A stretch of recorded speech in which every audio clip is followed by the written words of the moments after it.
Selamat berjumpa saudara-saudari yang terkasih pada hari ini, hari Senin, dalam minggu biasa yang ke-15. Inspirasi Sabda Keluarga diambil dari Injil Matius bab 10 ayat 34 sampai dengan bab 11 ayat 1. Yesus membawa pemisahan. Bagaimana mengikut Yesus? Jangan kamu menyangka bahwa aku datang untuk membawa damai di atas bumi. Aku datang bukan untuk membawa damai, melainkan pedang. Sebab aku datang untuk memisahkan orang dari ayahnya, anak perempuan dari ibunya, menantu perempuan dari ibu mertuanya, dan musuh orang ialah orang-orang seisi rumahnya. Barang siapa mengasihi bapa atau ibunya lebih daripadaku, ia tidak layak bagiku. Dan barang siapa mengasihi anaknya laki-laki atau perempuan lebih daripadaku, ia tidak layak bagiku. Barang siapa tidak memikul salibnya dan mengikuti aku, ia tidak layak bagiku. Barang siapa mempertahankan nyawanya, ia akan kehilangan nyawanya. Dan barang siapa kehilangan nyawanya karena aku, ia akan memperolehnya. Barang siapa menyambut kamu, ia menyambut aku. Dan barang siapa menyambut aku, ia menyambut dia yang mengutus aku.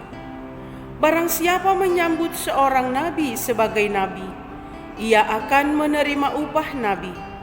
Dan barang siapa menyambut seorang benar sebagai orang benar, ia akan menerima upah orang benar. Dan barang siapa memberi air sejuk secangkir saja pun kepada salah seorang yang kecil ini, karena ia muridku, aku berkata kepadamu, sesungguhnya ia tidak akan kehilangan upahnya daripadanya. Setelah Yesus selesai berpesan kepada ke-12 muridnya, pergilah ia dari sana untuk mengajar dan memberitakan Injil di dalam kota-kota mereka. Demikianlah Injil Tuhan. Terpujilah Kristus. Saudara-saudara yang terkasih, bacaan Injil hari ini seolah-olah membuat kita bingung. Tetapi sebenarnya bacaan Injil hari ini bukanlah membuat kita menjadi bingung atau membingungkan kita sebagai pengikut Kristus. Bagaimana mungkin Yesus datang membawa pedang? Bukankah dalam iman kepercayaan kita, Dia yang adalah Yesus Putra Bapa sebagai Raja Damai dan Penyelamat? Yang dikatakan Yesus dalam Injil hari ini bukanlah soal bahwa Injil ini salah, bukan. Dalam Injil ini tidak ada sesuatu yang salah. Yang dimaksudkan Yesus bahwa aku datang bukan membawa damai, melainkan pedang. Itu adalah pesan kepada para murid yang baru dipilihnya dan diutusnya pergi berdua-dua. Kalau kita dengarkan bacaan Injil dua-dua hari yang lewat dan kemarin adalah tentang kisah bagaimana para murid atau Yesus memanggil para murid atau ke-12 murid dan mereka diutus berdua-dua. Jadi, yang dikatakan Yesus di sini adalah apa konsekuensi sebagai pengikut Kristus, atau apa yang dituntut dari para rasul yang sudah diutus, sudah dipanggil dan diutus, dan kemudian apa yang menjadi konsekuensi yang mereka harus laksanakan. Pedang adalah simbol dari peperangan, simbol dari ketidakdamaian, simbol perpecahan, dan simbol penolakan dan mungkin juga penganiayaan. Para murid diperintahkan oleh Yesus untuk memberitakan kerajaan Allah, bahwa kerajaan Allah sudah dekat. Mereka diperintahkan membawa kabar sukacita kepada banyak orang. Mereka juga dikatakan untuk menyampaikan salam kepada setiap penghuni rumah ketika mereka meninggahi rumah itu atau mampir di sebuah rumah, harus berkata salam. Dan Yesus berkata lagi, konsekuensi dari panggilan para rasul adalah sembuhkanlah orang sakit, bangkitkan orang mati, tahirkan orang kusta, dan usirlah setan. Dan ada larangan, beberapa larangan. Janganlah kamu membawa emas, perak, ataupun tembaga, ataupun ikat pinggang. Dan janganlah kamu membawa bekal dalam perjalanan. Janganlah kamu membawa 2 helai baju.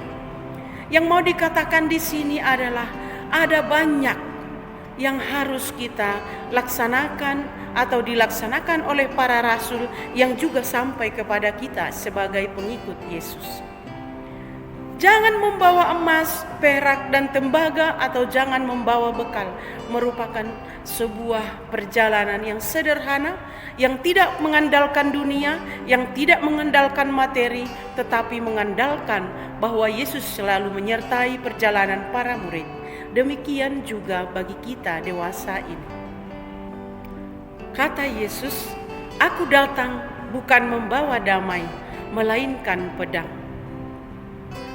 Aku mengutus kamu ke tengah-tengah serigala, dan hendaklah kamu cerdik seperti ular dan tulus seperti merpati." Yesus mau menjelaskan di sini bahwa ada banyak hal yang akan kita hadapi dalam perjalanan sebagai pengikut Yesus, termasuk juga yang dipesankan kepada para rasul. Mereka akan menemui banyak tantangan, pencobaan dalam perutusan mereka. Karena apa? Karena dalam perutusan itu, dalam pewartaan sukacita, dalam membawakan kabar sukacita, mereka akan bertemu dengan banyak orang. Dan ada yang menerima, tetapi ada banyak orang berdosa yang tidak mau bertobat dan menolak, bahkan memberontak atas ajaran dan pewartaan mereka. Dan itulah yang jadinya nanti menjadi perbantahan, dan itulah jadinya nanti yang menjadi seolah-olah ada pemisahan, ada pemberontakan, ada keterpecahan, dan ada ketidakdamaian. Saudara-saudara yang terkasih, Yesus sama sekali tidak mengajarkan kekerasan, perpecahan atau pertengkaran. Tetapi sebagai para rasul, para murid, dan kita pengikut Yesus, mau tidak mau ada hal yang harus dihadapi dalam perjalanan ini. Para murid harusnya yang setia, para murid harusnya membawa sukacita dan selalu mewartakan, tetapi ada penghalangnya, yaitu mereka yang tidak mau bertobat. Merekalah menjadi penghalang, yang kadang mereka juga memberontak atau menjadi penganiaya. Mereka juga yang menjadi penolak, dan merekalah juga yang menjadi menyerahkan pengikut Kristus untuk dibunuh. Saudara-saudara yang terkasih, para murid mengalami ada banyak pedang-pedang dalam kehidupan. Kalau kita dengarkan dari sejarah gereja awal, ada banyak para pengikut Yesus yang mengalami pedang. Dalam arti tanda kutip, yakni penganiayaan, ditolak, bahkan diserahkan untuk dibunuh. Ada yang disiksa, ada yang disalibkan, dan ada banyak hal. Dan mereka itulah yang dikatakan oleh Yesus. Gambaran seperti itulah yang dikatakan oleh Yesus, "Aku datang bukan membawa damai, tetapi membawa pedang." Tetapi Yesus adalah Raja Damai yang sulit diterima oleh orang yang tidak membawa damai. Yesus adalah Raja Sukacita, Raja Kabar Gembira, tetapi ada banyak orang yang tidak suka karena mereka adalah pemecah, karena mereka adalah penganiaya. Sementara Yesus adalah Raja Damai yang sering ditolak oleh pihak mereka itu. Jadi saudara-saudara yang terkasih, salib yang dimaksudkan oleh Yesus dalam Injilnya hari ini adalah penderitaan yang ditanggung oleh seseorang yang berani mengikuti Yesus. Secara khusus bagi para murid dan bagi kita semua, saat kita mengalami ditolak dan saat kita mengalami dihina, dicaci, mungkin diejek atau mungkin dihindari atau dinomorsatukan atau diabaikan karena kita pengikut Kristus, inilah yang dikatakan oleh Yesus sebagai salib. Maka barang siapa tidak memikul salibnya, ia tidak layak bagiku. Maka supaya kita layak di hadapan Yesus, mari kita menerima salib kita. Mari kita menerima tantangan, penderitaan, suka duka yang kita alami setiap hari. Nah, saudara-saudara yang terkasih, menjadi murid atau pengikut Kristus atau sebagai orang Kristen di zaman pandemik atau di zaman COVID-19 ini bagaimana? Pertama, harus siap menerima penolakan, permusuhan, bahkan kekerasan dari pihak lain. Pada saat kita membawa nama Yesus, belum tentu semua yang menerima. Dan kita pun mungkin saat orang tidak menerima Yesus, kita pun mungkin tidak bahagia. Nah, sama. Maka kita harus memiliki keteguhan iman, memiliki iman yang mendalam kepada Yesus, bahwa Yesus adalah andalanku. Yang kedua adalah dalam penolakan, dalam penganiayaan yang kita alami setiap hari, tetaplah mewartakan sukacita dan damai, dan tetaplah bersukacita. Yang ketiga, kesetiaan yang dibutuhkan dari kita, bahkan setia sampai mati, dituntut dari setiap pengikut Kristus, karena kesetiaan itu menjadi tanda kualitas kita sebagai pengikut Yesus. Yang keempat, mengimani Yesus dengan keberanian menerima salib dan memanggulnya sendiri.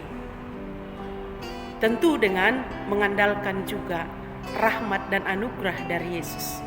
Dan paling penting, menjadi murid pengikut atau pengikut Kristus di zaman ini adalah mengikuti protokol kesehatan yang telah dianjurkan oleh pemerintah, mulai dari pemerintah atas, pusat sampai ke daerah kita masing-masing. Mari kita saudara-saudara, dalam kesulitan yang kita alami ini, dalam wabah COVID-19 ini, kita tetap teguh beriman, mengandalkan Yesus. Seperti pada hari ini ada doa bersama, mari kita rajin memohonkan. Saya kira saat inilah memang kita tidak bisa mengandalkan kekuatan kita, mengandalkan kekuatan manusia. Kita hanya bisa dalam situasi ini mengandalkan rahmat dan pertolongan Tuhan. Maka saudara-saudari yang terkasih, keluarga yang dikasihi Tuhan, mari kita dengan rajin memohon kepada Tuhan, memohon rahmat dan perlindungan agar kita tetap sehat, agar kita tetap terhindar dari COVID-19. Dan semoga pedang dari kita jauh, dan semoga damai ada di dalam keluarga kita, dan semoga pedang bisa kita hindari dan jangan diciptakan. Mari kita menciptakan damai, salam sejahtera, sukacita bagi saudara-saudari kita yang ada di sekitar kita. Salam sehat, salam sejahtera, Tuhan memberkati. Datanglah dan jadilah pembawa damai, seperti yang diserukan oleh Santo Fransiskus. Tuhan, jadikanlah daku pembawa damai ketika terjadi sesuatu yang tidak damai. Demikian saudara-saudari yang terkasih, Tuhan memberkati kita semua.